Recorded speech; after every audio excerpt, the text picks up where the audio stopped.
In this episode of the Sudenga Scoop, we take a close-up look at Sudenga's low-profile chain conveyor.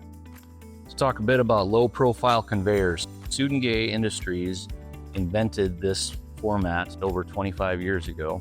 It's a take on a traditional drag chain conveyor style conveyor, but it's very, very shallow profile, which it makes it a good choice for applications where you don't have a ton of height above the equipment. So it gets used very frequently in applications like shallow pits, grain pits, shallow grain receiving pits.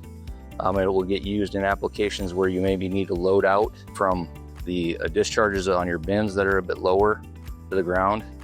It gets used in applications where it can return back to a bucket elevator from the bins. It's a great choice for that. And it can be used as a truck loadout.